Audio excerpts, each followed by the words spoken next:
आज मैं हिंदी साहित्य फास्ट रिवीजन सीरीज़ में सूफ़ी काव्यधारा लेकर आपके सबके समक्ष उपस्थित हुई हूँ। इससे पहले हमने आदिकाल के विषय में महत्वपूर्ण तथ्य जो एग्ज़ाम की दृष्टि से महत्वपूर्ण हो सकते हैं, इसके बाद भक्ति काल और संत काव्यधारा, 4 वीडियोस में हम इन महत्वपूर्ण बिंदुओं पर चर्चा कर चुके हैं। आज की चर्चा का विषय है सूफी काव्यधारा। जैसा कि ये संत काव्यधारा और सूफी काव्यधारा दोनों ही भक्ति काल के निर्गुण भक्ति परंपरा की काव्यधाराएं हैं। अर्थात संत काव्यधारा में कवियों या भक्तों के माध्यम से, भक्त कवियों के माध्यम से ईश्वर को ज्ञान के से प्राप्त करने का तरीका या रास्ता बताया गया।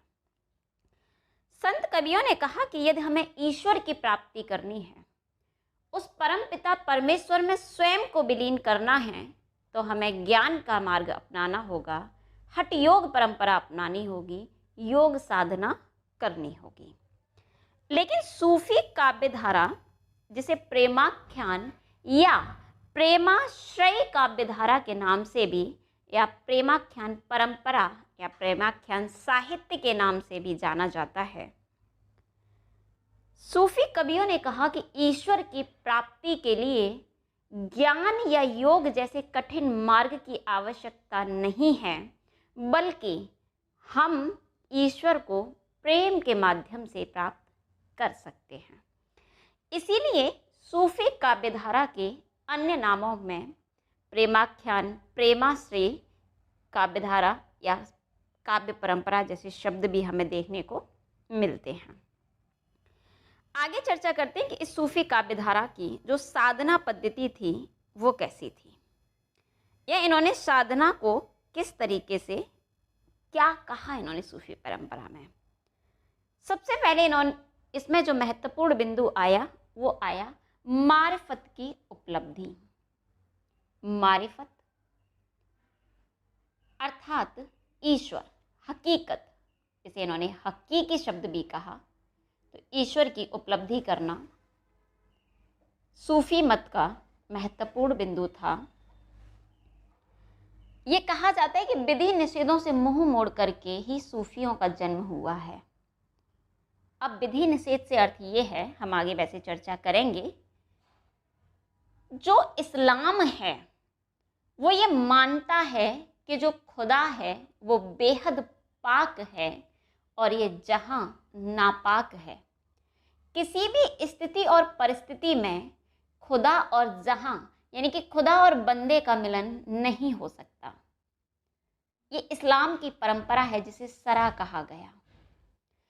उसी सरा में से बेसरा, यानी कि जो इस्लाम के विधि निषेधों से दूर हट करके जिन्होंने ईश्वर से प्रेम किया, ईश्वर को प्राप्त किया, वही सूफी परंपरा में के नाम से जाने गए।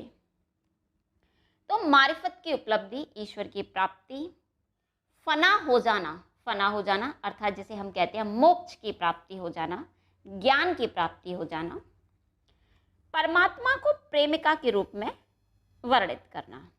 जैसा कि मैंने बताया कि इन्होंने सूफियों ने प्रेम के माध्यम से अपने खुदा को प्राप्त करने का प्रयास किया।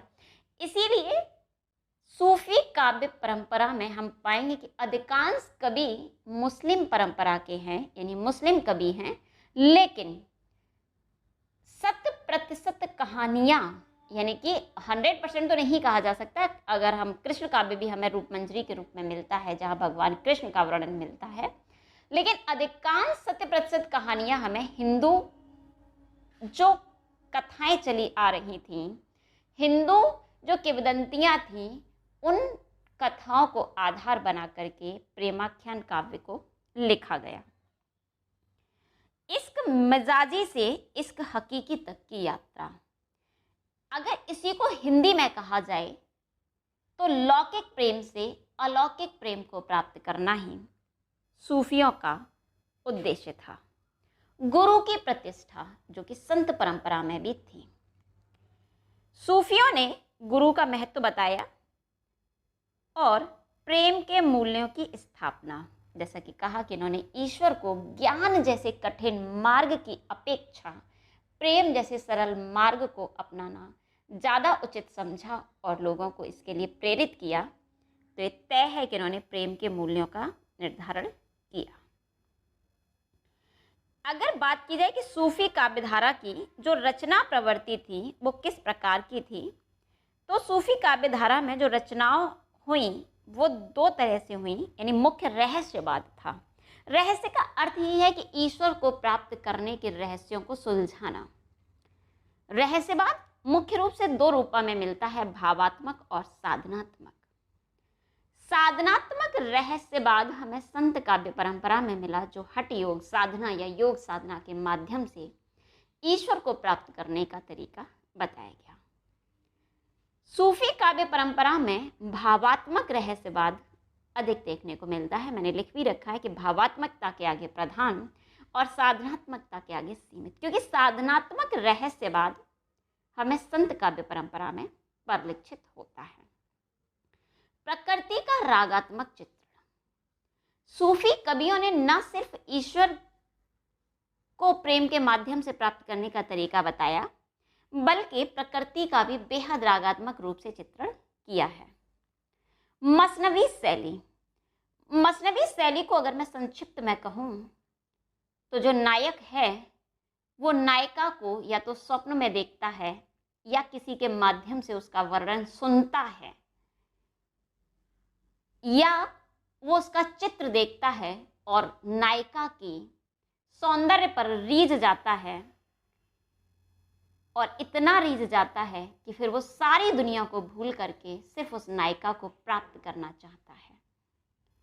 तो अधिकांशतः सूफी काव्य में जो नायक हैं वो मनुष्य हैं, यानी मन के रूप में हैं, आत्मा के रूप में भी कहा गया है, और जो नायिका हैं उन्हें परमात्मा के रूप में वर्णित किया गया।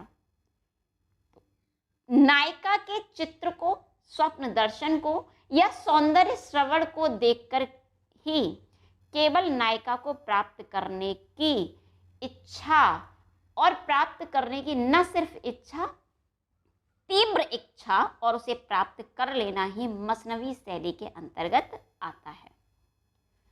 साथ ही सूफी काव्य परंपरा में आत्म परिचय, यानी कि जो रचनाकार था वो किसी भी रचना को जब लिख रहे थे, हम चाहे मृगावती लें, इसके अलावा हम चाहे पद्मावत को ले लें, या कितने भी हम जो भी सूफी काव्य परंपरा में कोई भी ग्रंथ उठाकर देखें, तो सबसे पहले जो रचनाकार हुए उन्होंने अपना स्वयं का परिचय दिया और साथ ही रचना काल का संकेत भी किया।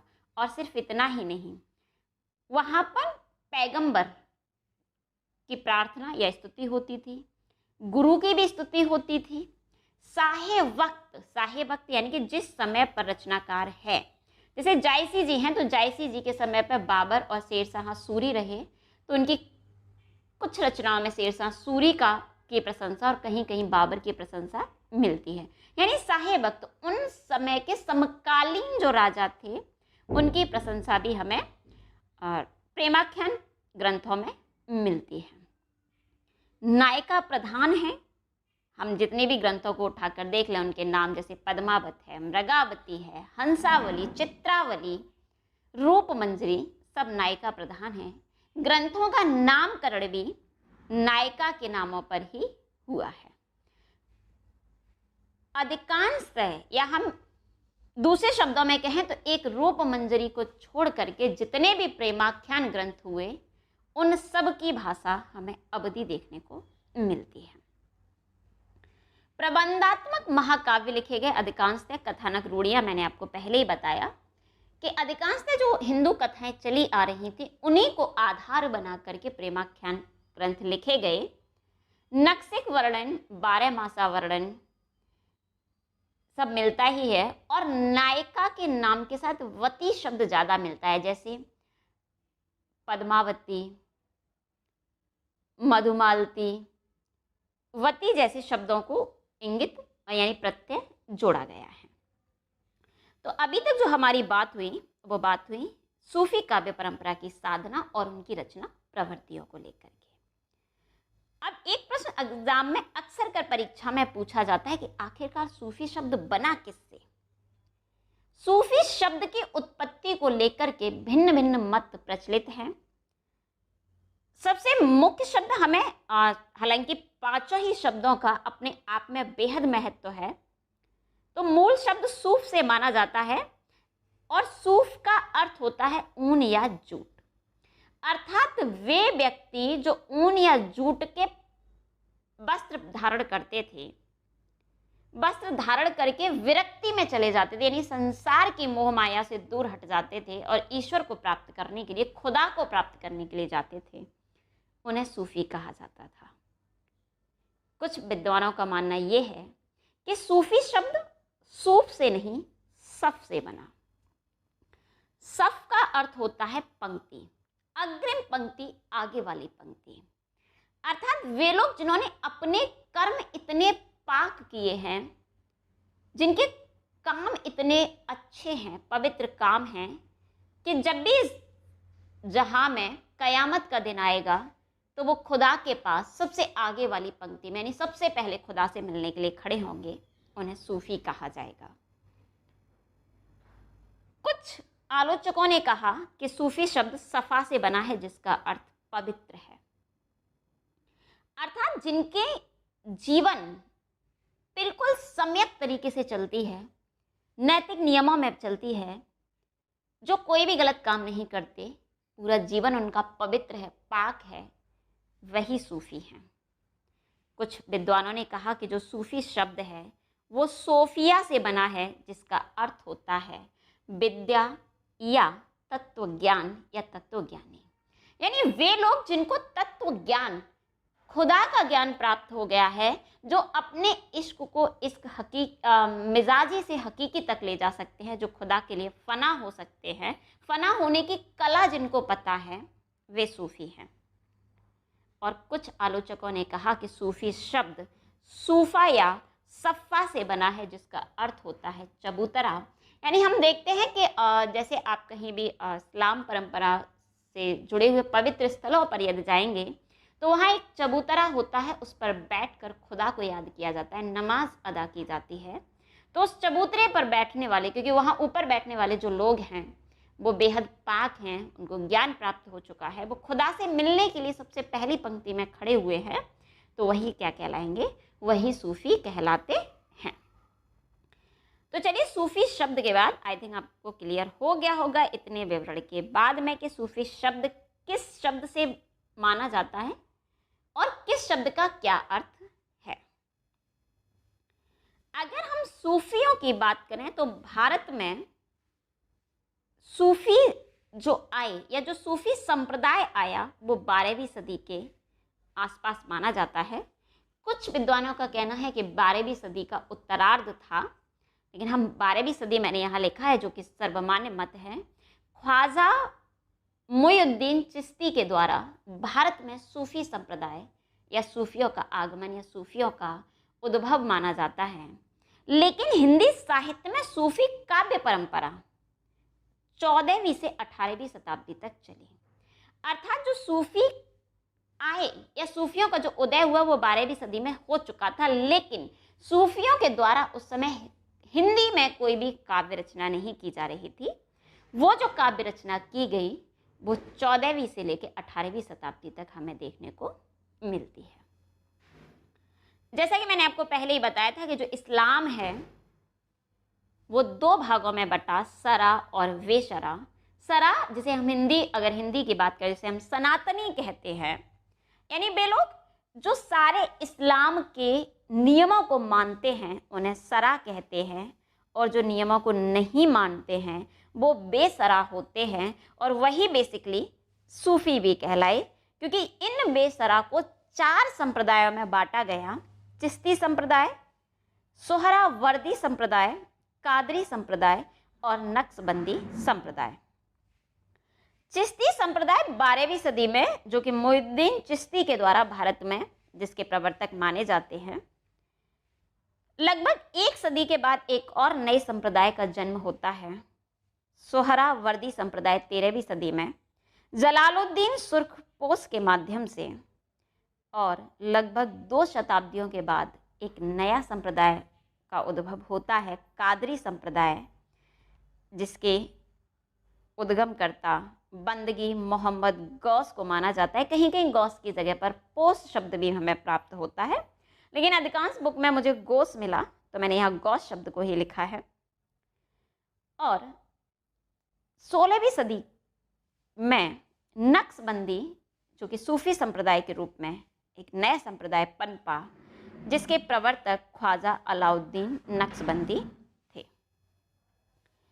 ये 4 संप्रदाय हैं। अक्सर एग्जाम में संभावना रहती है कि वो संप्रदायों को लेकर उनके समय से मिलान करवा ले या प्रवर्तक को लेकर मिलान करवा ले। तो स्क्रीन पर आप देख पा रहे हैं। इसके साथ ही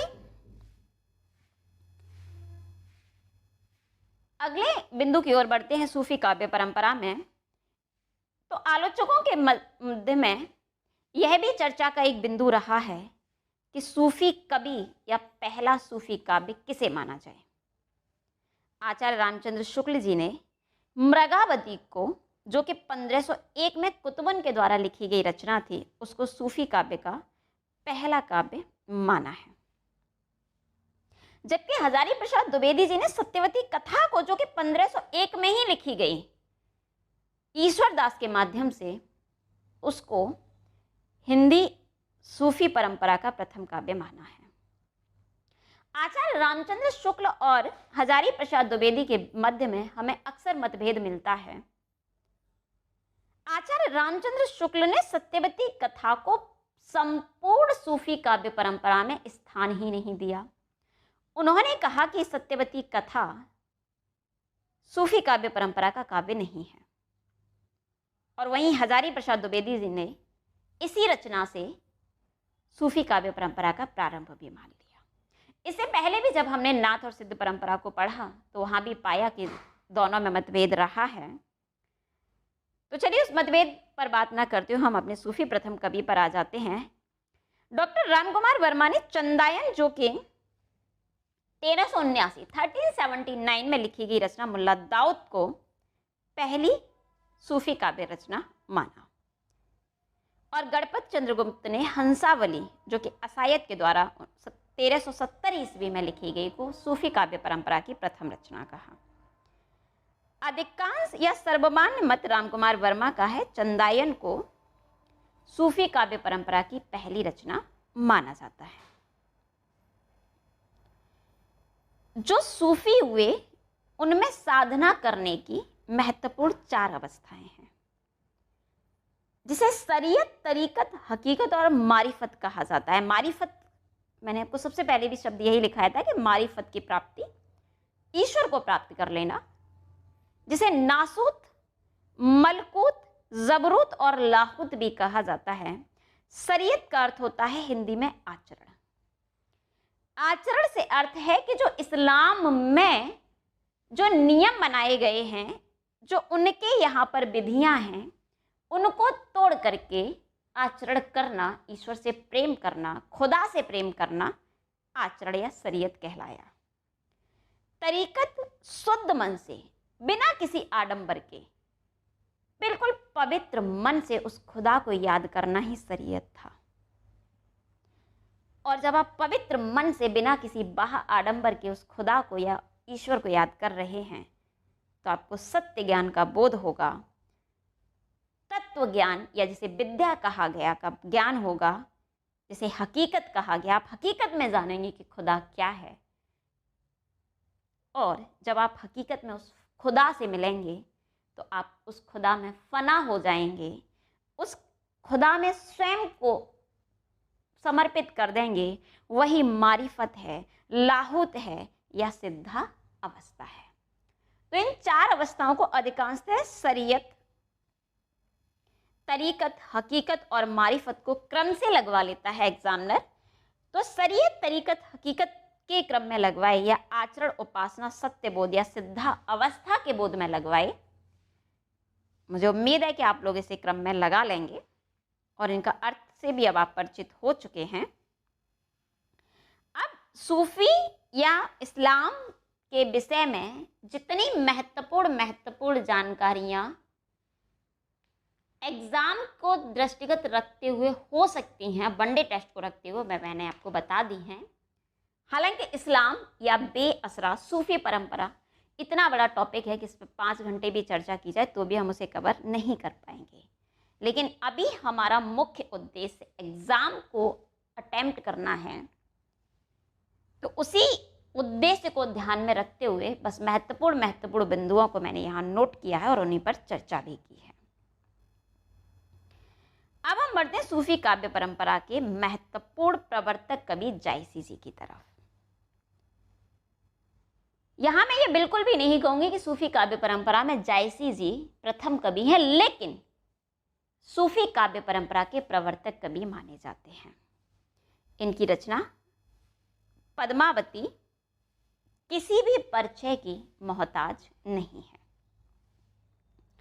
जायसी जी का संक्षिप्त परिचय लें तो इनका जन्म 1492 ईस्वी में रायबरेली के जायस नगर में हुई और इनका निधन 1542 ईस्वी में हुआ।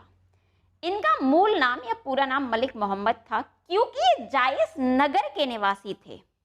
जायस नगर के निवासी होने की वजह से इन्होंने अपने नाम के साथ जायसी शब्द जोड़ा। जैसे वर्तमान में अभी हमारे बीच से एक बहुत मशहूर गज़लकार चले गए कुछ समय पहले, राहत इंदौरी जी, क्योंकि वो इंदौर से थे इसलिए इंदौरी लिखते थे। इसी परंपरा में जैसे जायसी ने, मलिक मोहम्मद जी ने जायस नगर का होने की वजह से अपने साथ जायसी शब्द को जोड़ा।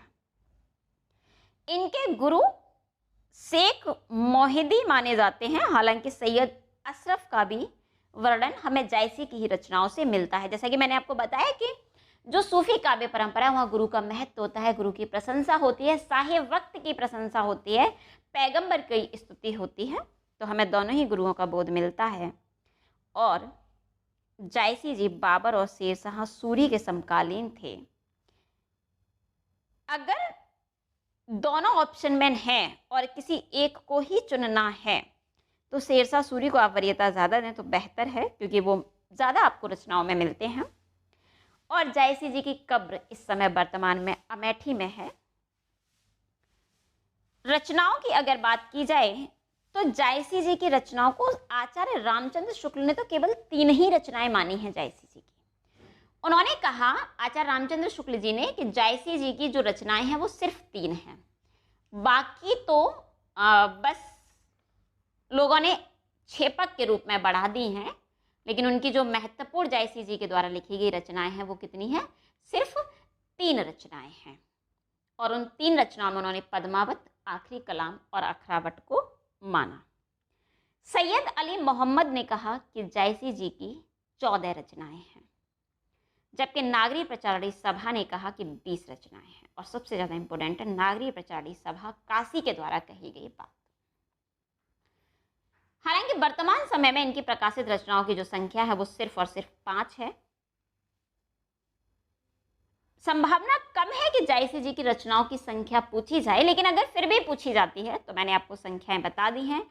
शुक्ल जी के अनुसार 3, सैयद अली मोहम्मद के अनुसार 14, नागरी प्रचारणी सभा काशी के द्वारा 20 और प्रकाशित रचनाओं की संख्या वर्तमान समय में सिर्फ 5 है। जायसी जी के माता पिता या उनके अन्य किसी के विषय में जानकारी नहीं मिलती है।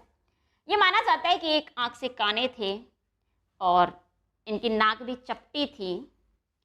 शेरशाह सूरी इनको देखकर हंसे भी थे, तो इन्होंने कहा भी था कि मोह देख के हंसे हासे, पर जो मुझको पढ़ लेता है वो रोता है। यानी मुझे देखकर तो कोई भी हंस जाता है। जब शेरशाह सूरी की सभा में शेरशाह सूरी इनको देखकर हंसने लगे तो उन्होंने कहा कि मोए हंसे कि को हर को, कि तुम मुझ पर हंस रहे हो या उस खुदा पर हंस रहे हो जिसने मुझे बनाया है, तुम्हें बनाया है और इस जहां को बनाया है। तो चलिए अब इनकी महत्वपूर्ण रचना के बारे में हम सबसे पहले चर्चा करेंगे पद्मावत के विषय में, जो कि मैंने पहले ही कहा था किसी परिचय की मोहताज नहीं है। तो सबसे पहले इसके महत्वपूर्ण तथ्यों को बात कर लेते हैं पद्मावत के। पद्मावत का रचनाकाल 1520 है, लेकिन अगर हिजरी की बात की जाए, जिसे हिजरी सम्मत कहा जाता है, तो वो 927 है और इसका काव्य रूप प्रबंधात्मक महाकाव्य है, जबकि इसमें कुल 57 सर्ग हैं और इसकी भाषा ठेठ अवधी है। अगर छंदों की बात की जाए तो कड़वक शैली में लिखी गई रचना है कि 7 चौपाई के बाद एक दोहा। कड़वक शैली ऐसी होती है कि पहले 7 कोई भी एक छंद लगातार क्रम में होगा, क्रम कोई निर्धारित नहीं है। जैसे इसमें 7 चौपाई है, एक दोहा है, 4 चौपाई एक दोहा हो सकता है, 5 चौपाई एक छंद और अन्य कोई छंद हो सकता है, बरबह हो सकता है, कोई भी छंद हो सकता है। पद्मावत को महत्वपूर्ण 2 भागों में बांटा गया, पूर्वार्ध और उत्तरार्ध। पूर्वार्ध भाग को आचार्य रामचंद्र शुक्ल ने काल्पनिक कहा और उत्तरार्ध भाग को ऐतिहासिक कहा। अगर बात की जाए कि पद्मावत को कौन कौन सी संज्ञाएं दी गई हैं, तो सबसे महत्वपूर्ण संज्ञा भक्ति काल का वेद वाक्य, जो कि किसके द्वारा कहा गया, आचार्य रामचंद्र शुक्ल जी के द्वारा कहा गया।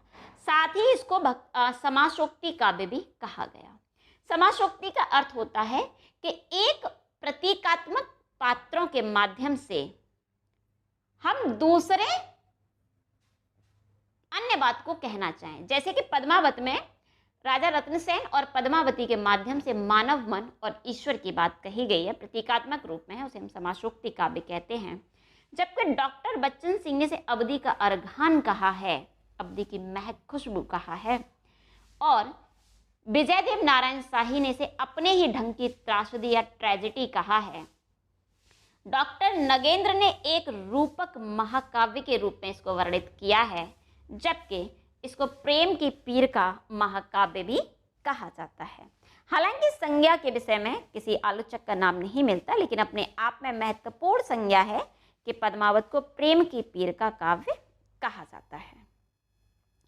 जैसा कि बताया गया कि इसको समासोक्ति काव्य कहा गया। इसमें पात्रों का और उनके प्रतीकों का बेहद महत्व है।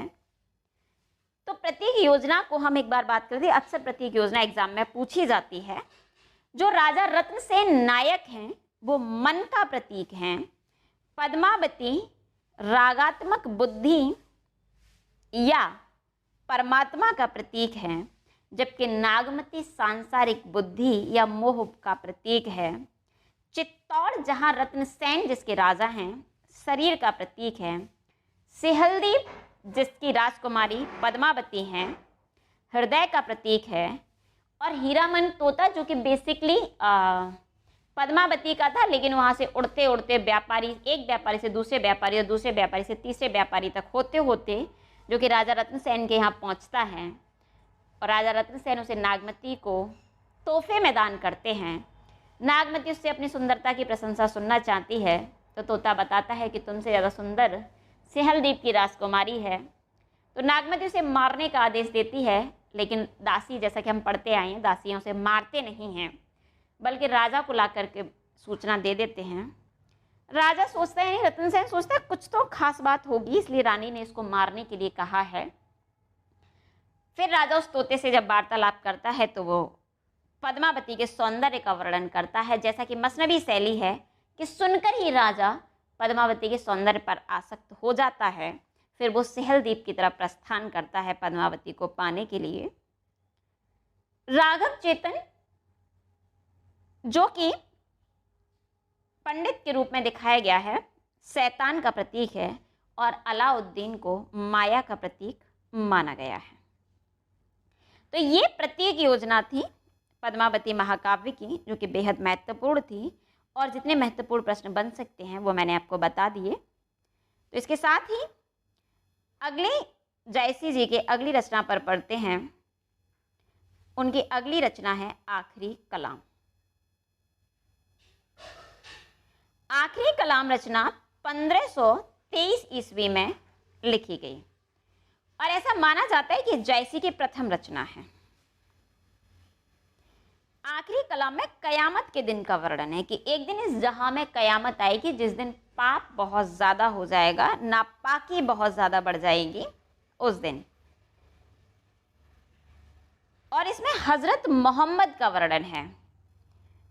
यहाँ नोट करने में थोड़ी सी दिक्कत होगी तो मैं लिखे देती हूँ। हज़रत मोहम्मद, हज़रत मोहम्मद के महत्व का वर्णन है। इनकी अगली रचना अखरावट है। अखरावट में देवनागरी वर्ण, यानी जो हम आ आ ए ए ओ ओ पढ़ते हैं, उस देवनागरी वर्ण के प्रत्येक अक्षर के माध्यम से सूफी साधना के सिद्धांतों का वर्णन किया गया है और सूफी सिद्धांतों का महत्व बताया गया है। और इनकी एक और महत्वपूर्ण रचना कहरनामा, जिसमें आध्यात्मिक विवाह का वर्णन है। आध्यात्मिक विवाह यानी कि ईश्वर के साथ विवाह, परमात्मा की महत्ता, अनुयुक्ति मूलक काव्य कहा गया है और ये कहरवा शैली में लिखा गया काव्य है। जबकि चित्रलेखा में चित्ररेखा व प्रीतम कुंवर की प्रेम कहानी का वर्णन है। मसलनामा, जो कि जायसी जी की एक और महत्वपूर्ण रचना है, जिसमें लोकोक्तियों के माध्यम से ईश्वर के प्रति प्रेम को वर्णित किया गया है। और कन्हावत में कृष्ण के चरित्र का वर्णन है और ऐसा माना जाता है कि हिंदी में संभवतः प्रथम कृष्ण काव्य कन्हावत ही रहा है। इसके साथ ही पद्मावत यानी कि जायसी के अलावा अन्य जो सूफी काव्य रहे हैं, जो अन्य रचनाकारों के द्वारा लिखे गए हैं, हम उन पर चर्चा कर लेते हैं। हंसावली, हंसावली 1370 में लिखी गई रचना है। इसे पहला काव्य भी माना गया है, मैंने आपको पहले ही बता दिया। और ये असायत के द्वारा लिखी गई रचना है और इसकी जो भाषा है वो राजस्थानी हिंदी है। जबकि छंद योजना जो इसमें है दोहा और चौपाई है। इसका नायक राजकुमार है और नायिका हंसावली है। जैसा कि मैंने आपको पहले ही बताया, मसनवी शैली में है। नायक नायिका को प्राप्त करने के लिए जाता है, पाने के लिए जाता है। नायक को नायिका या तो स्वप्न में दिखती है या किसी के माध्यम से वो उसके सौंदर्य का वर्णन सुनता है या उसका चित्र दर्शन करता है। इस काव्य में भी वही परंपरा लगभग हर प्रेमाख्यान काव्य परंपरा में चल रही है, लेकिन फिर भी कोई ना कोई बिंदु हर प्रेमाख्यान काव्य को एक दूसरे से भिन्न करता है। हंसावली में महत्वपूर्ण बात यह है कि जो हंसावली है, जो कि बेसिकली नायिका है, वो अपने पिछले जन्म में पक्षिणी थी, यानी मादा पक्षी थी। और जिस जंगल में वो निवास कर रही थी अपने नर पक्षी के साथ में, उसके 5 अंडे थे। उसी जंगल में जब आग लग जाती है तो नर पक्षी मादा पक्षिणी यानी कि हंसावली, जो कि पूर्व जन्म में थी, पक्षड़ी और अंडों को छोड़ करके उड़ जाता है और जो पक्षड़ी थी वहीं जलकर भस्म हो जाती है अपने अंडों के साथ। तो पूर्व जन्म की पूर्व ग्रंथि के कारण जब इस जन्म में वो महिला बनी, हंसावली बनी, तो उसे पुरुषों से नफरत हो गई, घृणा हो गई। और इस घृणा के कारण वो पखवाड़े में यानी कि 15 दिन में, जिसे हम कहते हैं कृष्ण पक्ष शुक्ल पक्ष, या जैसे हम आम भाषा में ब्रज में कहा जाता है अंधेरा पाक और उजेरा पाक, तो उस पक्ष को, पक्ष यानी 15 दिन को तद्भव शैली में पखवाड़ा कहा जाता है। तो एक पखवाड़े में वो 5 पुरुषों की हत्या करती है। जब नायक को ये बात पता चलती है तो नायक उसको उस पूर्व ग्रंथि के श्राप से मुक्त कराता है और अंततः दोनों का मिलन हो जाता है, जैसा कि मसनवी शैली में होता ही है। तो अगर आपसे एग्जामिनर पूछ ले कि किस की नायिका या किस सूफी ग्रंथ की नायिका पूर्व जन्म में पक्षड़ी थी या किस ग्रंथ की नायिका एक पखवाड़े में 5 पुरुषों की हत्या करती थी, तो वो किसकी थी? हंसावली की। अगले महत्वपूर्ण ग्रंथ के बारे में बात करें तो वो चंदायन है। चंदायन मुल्ला दाऊद की रचना है जो कि अवधी में लिखी गई है और अधिकांश रचनाएं अवधी में ही और दोहा चौपाई में ही लिखी गई हैं, जो कि लोरिक देव और चंदा की प्रेम कथा है। इसे लोर कथा भी कहा जाता है। चंदायन में नायिका को एक नाग डस लेता है। आमतौर पर नायक भेष बदलकर योगी का रूप धर करके नायिकाओं से मिलने आते हैं। तो जब चंदायन में नायक आता है तो उसको पता चलता है कि नायिका को एक नाग ने डस लिया है। फिर वो अथक प्रयासों को करके गरुड़ी के पास जाता है और गरुड़ को मनाता है। फिर गरुड़ी आकर के उस नायिका को चेतनावस्था में लाती है और अंततः दोनों का मिलन हो जाता है। तो यदि एग्जामिनर आपसे पूछे कि किसकी नायिका को नाग के द्वारा डसा गया है, किसकी नायिका को गरुड़ी के द्वारा स्वस्थ किया गया, चेतनावस्था में लाया गया, तो वो चंदायन की यानी चंदा और चंदायन की नायिका थी। सत्यवती कथा ईश्वर दास के द्वारा लिखी गई 1501 की रचना है, जिसमें ऋतुपर्ण और सत्यवती की कथा है। नायिका भ्रमवश नायक को कोढ़ी होने का श्राप दे देती है। इसमें यह महत्वपूर्ण बिंदु है, क्योंकि नायक योगी के रूप में आते हैं या छलावा रूप रखकर नायिका से मिलते हैं। सबसे पहले तो नायिका क्रोध में आकर के उसे भ्रमवश कोढ़ी का होने का अभिशाप देती है। हालांकि बाद में वो श्राप से मुक्त होता है और श्राप से मुक्त होने के बाद दोनों का मिलन होता है। अगली रचना के बीच में हम मृगावती को पढ़ते हैं, जो कि 1501 में कुतुबन के द्वारा लिखी गई रचना है, जिसका नायक राजकुमार और नायिका मृगावती है।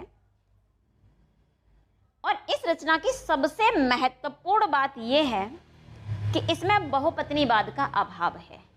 अब तक जितनी भी रचनाएं हमने पढ़ी, चाहे वो सत्यवती कथा रही हो, पद्मावत रहा हो, क्योंकि जैसे पद्मावत में रत्नसेन की पत्नी ऑलरेडी नागमती है, और इससे पहले हमने सत्यवती कथा पढ़ी, उनकी भी एक जो ऋतुपर्ण है उसकी पहले से पत्नी है, लोरिक देव की भी पत्नी है, राजकुमार हंसावली की भी पत्नी है।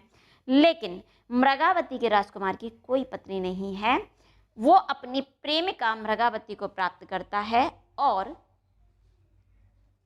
ये एकमात्र ऐसा काव्य है जिसमें बहुपत्नीवाद का सर्वथा अभाव है, यानी हमें सिर्फ एक ही पत्नी देखने को मिलती है।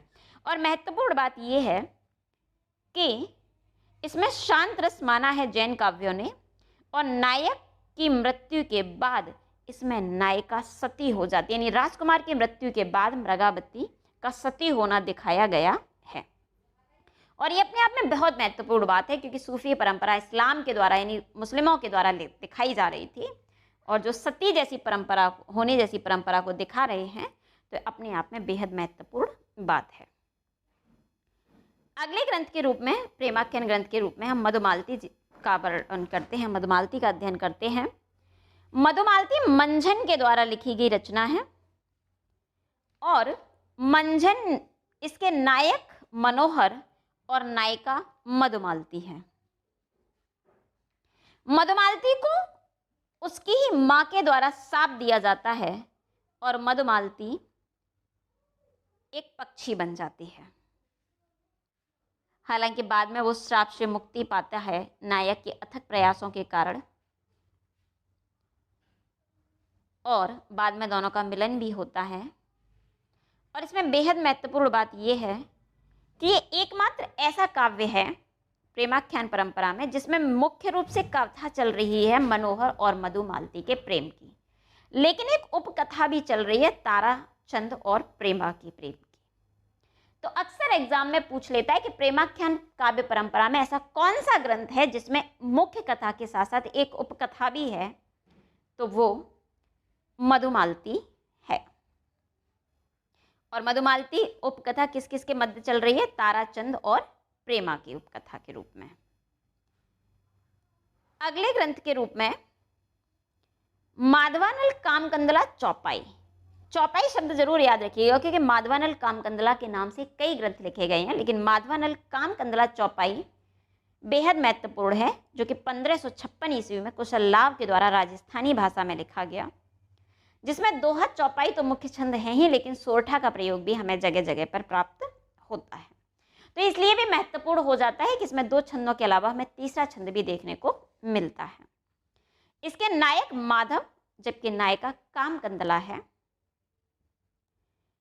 और इसमें महत्वपूर्ण बात यह है कि नायक नायिका के अनेक जन्मों की कथा का वर्णन है। यानी इसमें जो माधव और कामकंदला है उनके सिर्फ इस या पूर्व जन्म की कथा नहीं है, बल्कि कई जन्मों की कथा का वर्णन किया गया है।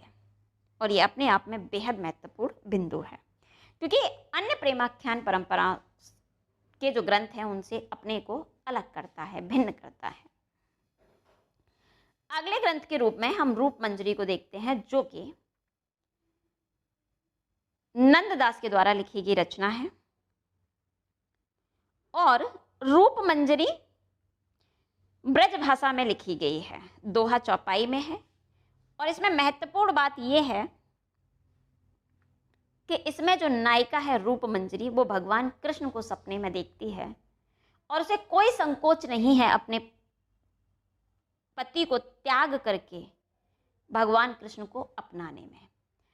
यानी कि अब तक हम जितने प्रेमाख्यान ग्रंथों को देख रहे थे उसमें नायक पत्नी का परित्याग करके परमात्मा यानी कि प्रेमिका को प्राप्त करने के लिए जाता है, लेकिन रूप मंजरी में स्वयं रूप मंजरी अपने पति यानी दाम्पत्य जीवन, समाज और परिवार का त्याग करके मर्यादा को तोड़ते हुए उसे जरत्ती भर संकोच नहीं होता और वह अपने प्रेमी भगवान कृष्ण को पाने के लिए जाती है। तो ये भी अपने आप में अन्य प्रेमाख्यान ग्रंथों को एक दूसरे से भिन्न करता है। नायिका परकीया है, क्योंकि परकीया नायिका, स्वकीया नायिका वो होती है जिससे विवाह हो, उसी से प्रेम करे, या हम ऐसे भी कहते हैं जिससे प्रेम करती है उसी से विवाह हो, लेकिन यहाँ पर विवाह रूप मंजरी का पहले ही हो चुका है, इसलिए नायिका इसमें परकीया है। चित्रावली के बारे में अगर हम बात करें तो चित्रावली 1613 में उस्मान के द्वारा लिखी गई रचना है और बेहद महत्वपूर्ण रचना है, जिसकी नायिका सुजान और नायक सुजान और नायिका चित्रावली है।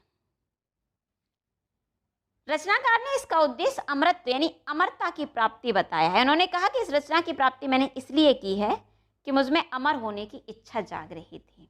अब अमर होने की इच्छा का रचना से क्या संबंध है? तो बस इतना सा संबंध है कि यदि यह रचना मेरी बहुत प्रसिद्ध हो गई तो लोग मुझे सदियों तक याद करेंगे। और इसमें एक बात और मिलती है कि उन्होंने दावा किया है कि मैं बहुत सर्वश्रेष्ठ कवि हूं। उन्होंने एक उक्ति भी मिलती है, उन्होंने चुनौती दे दी सबको कि जाकी बुद्धि होय अधिकाई, जान आन कथा एक कहे बनाई, कि जिस किसी की बुद्धि मुझसे ज़्यादा अधिक है वो एक मुझसे भी बड़ी कथा लिखकर दिखाए, मुझसे भी उत्कृष्ट कोटि की कथा लिखकर दिखाई, यानी अमृत की प्राप्ति बताया है। इस रचना में यानी कि चित्रावली में जो नायक है वो भगवान शिव के आशीर्वाद से प्राप्त हुआ है, उसकी उत्पत्ति हुई है। और भगवान शिव ने यानी देवताओं ने नायक को सोता हुआ उठा ले गए हैं और नायिका के सीधे रंग महल में ले जा करके उसको लेटा दिया है, जहां पर दोनों का मिलन हुआ है, क्योंकि नायक सोती अवस्था में सोते सोते देवों के द्वारा नायिका के रंग महल में सीधा ले जाया गया है। तो नायक नायिका का प्रथम साक्षात्कार हुआ है, पहली बार एक दूसरे को देखा है, प्रेम हुआ है, विवाह भी हुआ है। हालांकि नायक जो नायिका है उसके पिता के द्वारा विरोध भी किया गया है, लेकिन अंततः दोनों को मिल ही जाना था, क्योंकि भगवान शिव का आशीर्वाद रहा है। रसरतन अगली रचना के रूप में हम जिसको बात करते हैं वो रसरतन है। रसरतन 1618 ईस्वी में पोहकर कवि के द्वारा अवधी भाषा में लिखा गया काव्य है, जो दोहा चौपाई में लिखा गया है, जिसका नायक सोम और नायिका रंभा है। रंभा और सोम का प्रेम का चित्रण रसरतन में मिलता है। और इसमें जो नायिका है यानी चित्रावली में नायक देवत्व से प्राप्त हुआ है यानी शिव से प्राप्त हुआ है, और इसमें जो नायिका है उसका जन्म चंडी की उपासना, देवी चंडी की उपासना के कारण हुआ है। इसमें क्या होता है कि नायक को या नायिका को सोता हुआ ले जाया नहीं गया, बल्कि नायक को स्वप्न में नायिका दिखी है, और इसमें नायक को अप्सराएं उठा ले गई हैं सोता हुआ। बाद में नायक योगी के वेश में घर से निकलता है, क्योंकि अप्सराएं अपने घर में ले गई हैं, तो उसने योगी का भेष बनाकर निकला और बहुत सारी आपत्ति और विपत्तियों का सामना करते हुए फिर वो नायिका से मिलता है और अंततः दोनों का मिलन होता है। अगले प्रेमाख्यान ग्रंथ के रूप में हम ज्ञानदीप की चर्चा कर लेते हैं, क्योंकि ये भी बेहद महत्वपूर्ण ग्रंथ है प्रेमाख्यान परंपरा का। ज्ञानदीप 1619 में शेख नबी के द्वारा लिखी गई रचना है, जो कि अवधी भाषा में और दोहा चौपाई में है। ज्ञानदीप नायक है और देवजानी नायिका है, और इसमें भी रूप मंजरी की तरह ही है। यानी रूप मंजरी भी पति को त्याग करके ईश्वर यानी कृष्ण के अपना प्रेमी मानकर निकल आई थी, और यहाँ नायिका योगी का भेष धारण करके नायक की खोज में निकली है। अगली रचना के रूप में अगर हम बात करें तो हंस जवाहिर है, जो कि कासिम शाह के द्वारा 1731 ईस्वी में अवधी में दोहा चौपाई छंद में लिखी गई, और इंद्रावती 1744 ईस्वी में नूर मोहम्मद के द्वारा अवधी भाषा में ही दोहा चौपाई छंद में लिखी गई।